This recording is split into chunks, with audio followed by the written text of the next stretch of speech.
Hello and welcome to the first segment in the video series, Protecting Your Certificate, presented by the Aircraft Owners and Pilots Association and the Federal Aviation Administration.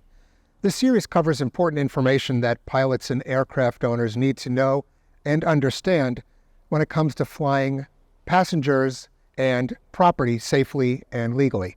I am Eric Blinderman of AOPA, and I am pleased to be joined by Jamal Wilson of the FAA and two subject matter experts from the FAA and AOPA. Don Riley is an Operations Safety Inspector for the FAA's Special Emphasis Investigations Team, SCIT. Don's specialty is dispatch and operational control and has been with the FAA for 23 years, the last 18 with SCIT. He was also part of the Southwest Airlines Certificate Management Office after joining the FAA. Don also served our country flying in the Air Force as a radar navigator on a B-52 Stratofortress. Welcome, Don. Thanks, Eric.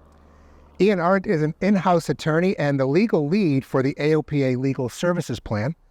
Ian provides legal advice and consultation for hundreds of pilots and aircraft owners each year on a variety of aviation-related legal matters.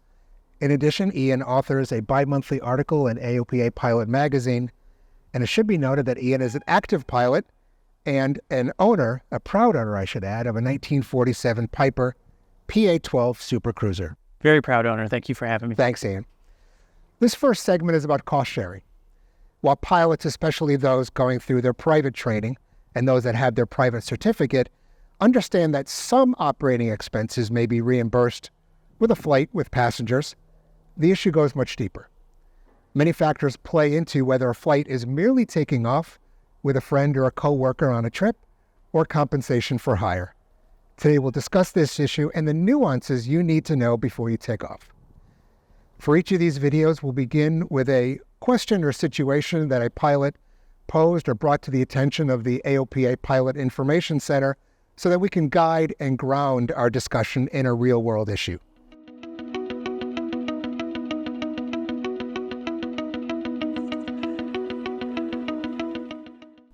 So let's dive in. Jamal?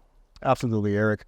The first question that we really want to get into is one that seems quite simple on its face, but can get quite complex. And that question that we get is, a friend wants to get somewhere, and me, naturally, as a pilot, they ask me to take them there. I don't have anything better to do, and I won't charge them anything. No problem, right? Yeah, Jamal, I'm all about helping out friends, for sure. And cost sharing is definitely allowed by the regulations, but pilots have to be very careful, okay? They got to stay within the guardrails that are, the specific rule is 61-113, Charlie, sharing expenses. So I see two problems here. The first is a common purpose test. The pilot and the passenger need to have a common purpose for going to that destination. Doesn't seem like the pilot has a common purpose because he got asked by his friend, right? And he wasn't doing anything else. He said, sure, I can fly you. And then the other is possible compensation. And at the FAA, we define compensation really broad, okay? So it could, of course, be monetary, but it doesn't have to be that. It could be goodwill. It could actually be flight time. Building flight time is considered compensation. So again, on the surface, the pilot was asked to go to this place rather than him asking the passenger if he wanted to go, so to speak. I want to throw out there for all the pilots Advisory Circular 61-142, and that's a great document that explains cost sharing in detail. It gives real life scenarios that they can go learn about what is legal and what is not. And I really highly recommend pilots out there and go look at that cost sharing advisory circular for sure. I don't know, Ian, what do you think? Yeah, no, that was a good recap, Don. I think it's also important to consider that the analysis and the compensation, like you mentioned, it's fairly detailed. The FAA says a lot of different things could be compensation. The NTSB has supported that interpretation with case law. Compensation is the receipt of anything of value that's conditioned on a pilot exercising a pilot conditioned on the pilot flying an aircraft. So it doesn't have to be monetary, like you mentioned. It doesn't have to have profit motive. There doesn't have to be an actual profit at all. It can be flight time. It can be goodwill, things of that nature. It's also important to consider when we're looking at the cost sharing exception, 61113 Charlie, that there's a limitation on the actual amount of compensation that a pilot can receive and the type of compensation. So the rule specifically says that the compensation can only be for fuel, oil, airport expenditures, and rental fees. So when looking at that, it's important that whatever compensation is received is specifically associated with one of those items. It's also important that the pilot pays for at least his pro rata share of the operating expenses associated with the flight. And then it's also important to note that the source of the compensation must be from the passengers themselves. In the case of flying, potential coworker, the employer would not be able to pay for the expenses for that passenger. There's an unwritten rule in 61113C which says that the source of the funds for the operating expenses must come from the passengers on board the flight. If you take a look at the rule, it doesn't say that anywhere, and there's no NTSB case law that I'm aware of which would support that, but it's very clear that it's the FAA's position that the monies must come from the passengers. But I did want to point out that it's actually in the Advisory Circular 61142, paragraph 7, that talks about that the compensation has to come from the passengers, and there is some legal interpretation stating that exact thing. As now the case law, if you would like to be the first guinea pig for that case law, be my guest. So one point of clarification that we heard, piloting privileges versus the regulation.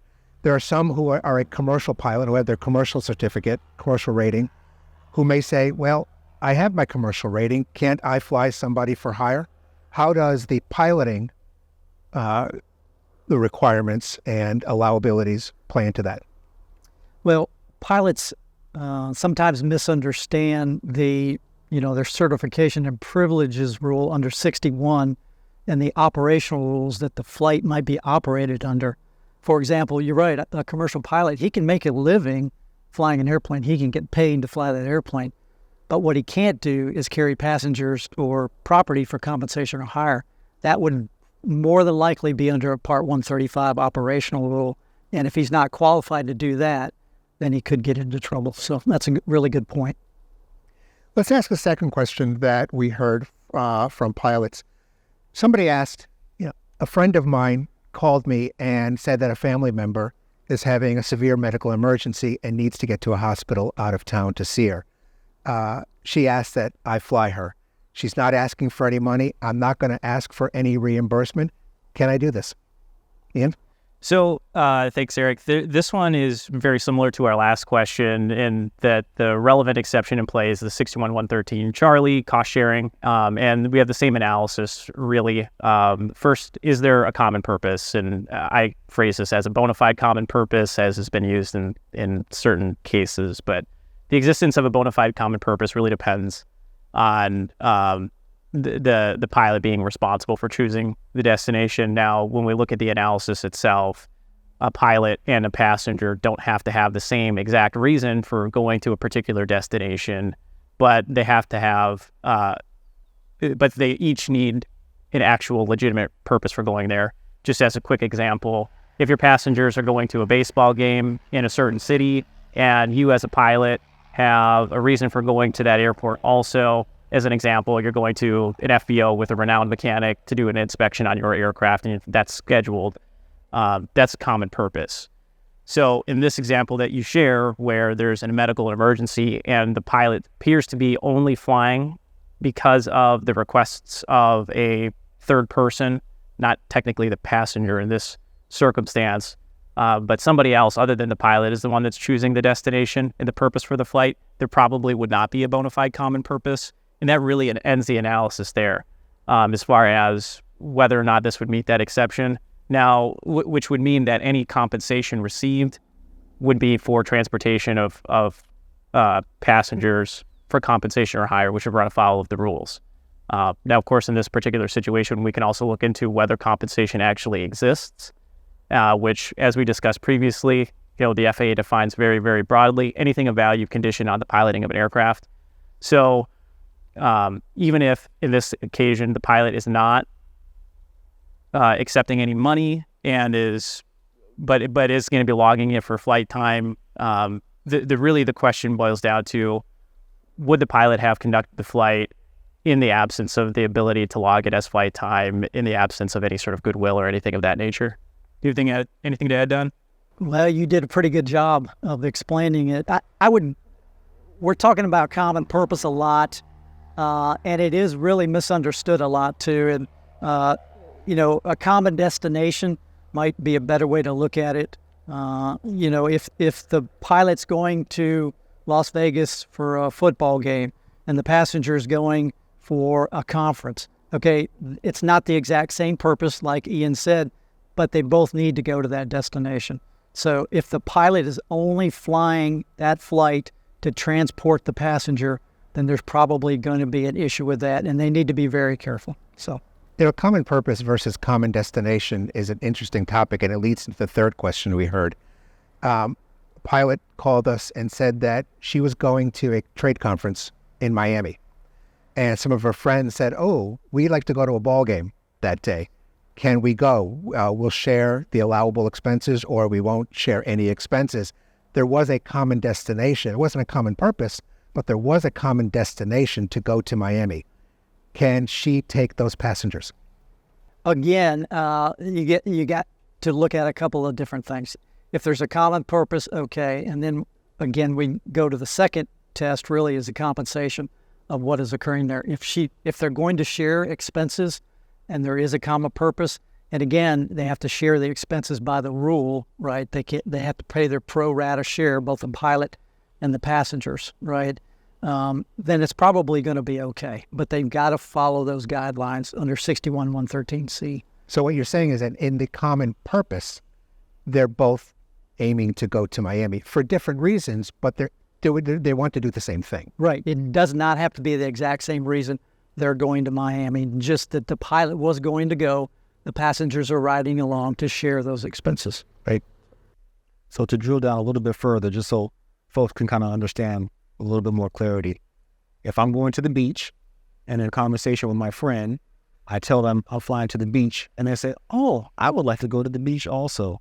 So based on what Ian and Don are saying in terms of common purpose, common destination, how does that scenario play out? Is everything kind of good to go there? Thanks, Jamal, for the example. I think that it's a pretty clear example of sharing a common purpose. Both the pilot and the passengers are going to the same destination, and now not only are they have a common destination, they actually have a legitimate common purpose for going there. They're all going to the beach for the same reason. So I think that would meet the requirements of the rules as far as the common purpose is concerned. The next analysis then would be to look at the compensation. How is that divided up, and if there's any sort of other bits of compensation that maybe don't fall within the exceptions to this rule. For example, in your scenario, if the friends decided to say, "Hey, you know what, we'll pay for half of our pro rata share of our operating expenses, again, fuel, oil, airport expenditures, rental fees, but we're also going to throw in dinner." Right. Dinner by itself is not one of those things. It's specifically outside of the scope of the mentioned rule. If the dinner is, if the pilot wouldn't, if part of the basis for the pilot flying that mission is the receipt of that dinner, that's a pretty clear-cut example of compensation, which, again, would run afoul of the rules. Yeah, and I'd like to make one point on that. It may seem trivial, the dinner thrown in there, right? But it is not part of that compensation. And you have to remember what we're trying to do here is to protect the passengers in the back of the airplane, because when people pay for air transportation, they should be covered under the higher safety rules of Part 135, right? So that's what we're trying to do. We're not trying to stop anyone from going somewhere and buying them dinner, right? That's not really the point. The point is to protect the people in the back of the airplane. Jamal, Don, Ian, thank you for stimulating conversation on an important topic. That's the first of our video series, Protecting Your Certificate. Thank you for viewing. We'll be back with another episode on time building very soon. So thank you for watching.